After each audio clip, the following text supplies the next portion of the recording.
வணக்கம் நண்பர்களே.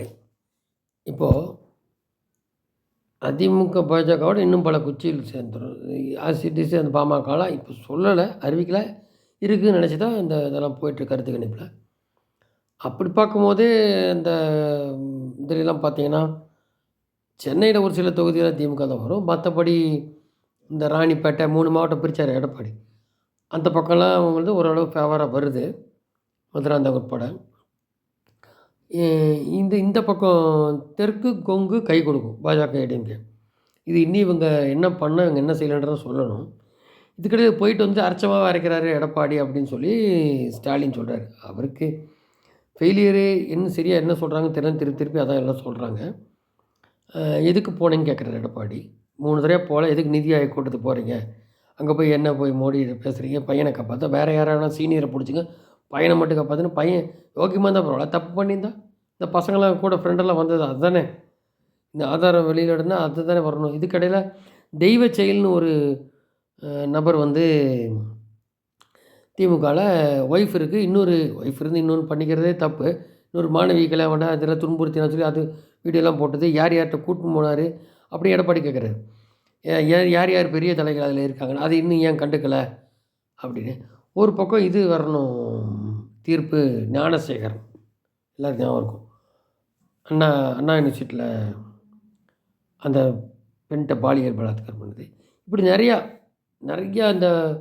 இந்த மாதிரி ஓட்டையெல்லாம் வச்சுக்கிட்டு இது ஒரு கவர்மெண்ட் அப்படியே நத்த வேகத்தில் போகுதுன்னு வச்சுங்களேன்.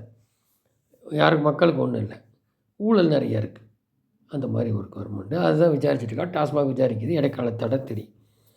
இதில் இப்படி போயிட்டுருக்கும்போது எங்கேயோ ஒரு விஜய் கட்சி அதை போய் எங்கேயோ ஒரு இடத்துல உதவி பண்ணுறாங்கிறாங்க. அவங்க என்ன ஆட்சி ஏதோ இருக்கிற பணத்தில் அங்கே உள்ள லேடிஸ் எல்லாம் போய் ஆடையெல்லாம் அவளுக்கு இந்த மாதிரி அட்டகாசம் பண்ணி போலீஸ் தரப்புலேயே அவங்களுக்கு இது பண்ணுறாங்க அப்படின்னு விஜய் ஸ்டேட்மெண்ட் கொடுக்குறாரு.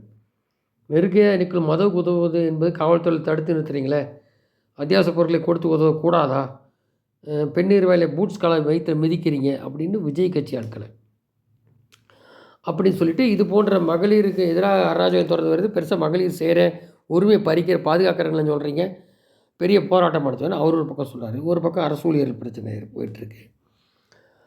அதுதான் ஒரு பக்கம் எடப்பாடி. இந்த பக்கம் நைனாரும் பேசுகிறாரு. பட் இதில் என்னென்னா அண்ணாமலை வரணும்.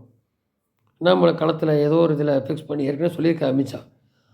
அவர் வேறு சில விஷயங்கள் பார்த்துட்ருக்காரு. களத்தில் வந்துட்டால் வேறு மாதிரி இன்னும் கொஞ்சம் அர்பனோ இதோ கிராமமோ கொஞ்சம் பூஸ்ட் கிடைக்கும் 2 கட்சிக்குமே. அது நீ என்ன பண்ணுறாங்கன்னு ஒரு பக்கம் இருக்கிறதுல இப்போ இந்த பசங்க குரூப் ஓடி போனோம் இல்லையா, அந்த உதிரை சார்புள்ள மட்டும் இல்லாமல் இதில் நடிகர்கள் நிறையா மாட்டம் போல தெரியுது. அந்த நடிகைலாம் வச்சு அட்டூழியம் பண்ணிட்டு இருக்காங்க. 40 லட்ச ரூபாய்க்கு பேகெல்லாம் வாங்கி தந்திருக்காங்க. ஏது பணம் சும்மா 4000 ஏன் கோடி டாஸ்மாக கிடச்சது, அது என்ன பண்ணுறதுன்னு தெரில அவனுக்கு. இந்த சும்மா குண்டு விளையாடுற பையன் கோழி குண்டு பசங்க மாதிரி இவனுக்கெல்லாம் போய் அந்த மாதிரி உள்ளே நுழைஞ்சு பண்ணி இதில் அதில் வந்து இந்த படம் எடுத்ததில் வந்து விக்னேஸ்வரன், நயன்தாரா மட்டும் இல்லை, இப்போ இட்லி கடைன்னு அது தனுசுது. அப்புறம் இந்த அஸ்ஸாம் நடிகை இப்போது கையாடுன்றாங்க, இப்போ ஏதோ படம் நடிச்சிருக்கா அப்படி சிவகார்த்தியோட. அந்த பராசக்தியில் இந்த பராசக்தியை இவங்களுக்கு அழிக்க போகிறது அது. அப்போ இந்த வரிசையில் முதல்லேருந்து நயன்தாரா இப்போ கையாடு முடியும்.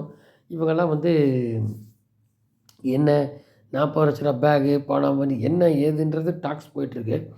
ஸோ இது சினிமா துறை, ஏன்னா இந்த பணம் இருக்குது இல்லையா, இது ஒன்றா ஃபாரின் போயிட்டு வந்து இந்த பெரிய பெரிய கம்பெனியில் கொங்கு பெல்ட்டில் வந்து அந்த மாதிரி கொடுத்து 40% 60% ஒயிட்டாக மாற்றுறது, இல்லைன்னா சினிமாவில் போட்டு. அதுக்கு தான் இந்த ஆகாஷ் வந்தது.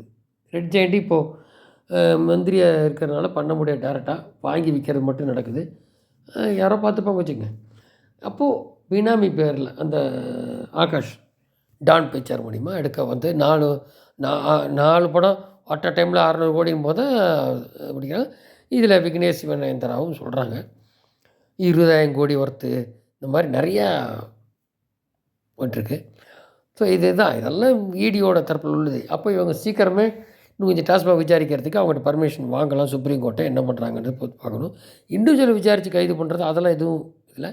அவங்க இன்ஸ்டியூஷன் பற்றி தான் சொல்லியிருந்தாங்க. அதுக்கு சரியான விளக்கம் கொடுப்பாங்க. இப்போ சுப்ரீம் கோர்ட்டுடைய அந்த கோடை விடுமுறை காலம் இருக்குது, மீன் டைம் இடையில பண்ணுறாங்களான்னு பார்க்கணும். ஸோ இனிமே என்னென்னா டேக்அவே திராவிட கட்சி அவ்வளோதான். இவர் சொல்கிறார் மறுபடியும் வின் பண்ணிடுவோம். அப்படியே அந்த 26ன்னு பதிலா 24, 24 ஏதோ ஞாபகப்படுத்தி தான் சொல்கிறாரு நேற்று பேட்டியில். அப்புறம் 26 பண்ணிடுவோங்கிறாரு ஸ்டாலின் அவர்கள். இப்படித்தான் போயிட்டுருக்குது. இன்னும் போக போக என்ன மேலே வந்து என்ன சிகரெலாம் எதுவும் தந்தாங்கன்னு தெரியல. அவங்க பாட்டுக்கு அவங்க பண்ணிகிட்ருக்காங்க. இது அந்த காலம் வரும்போது உரிய நேரத்தில் அமைச்சர்கள் தொடரும்போது என்னன்றது தெரிய வரும். அது கன்ஃபார்ம்ங்கிறாங்க. பார்ப்போம். நன்றி.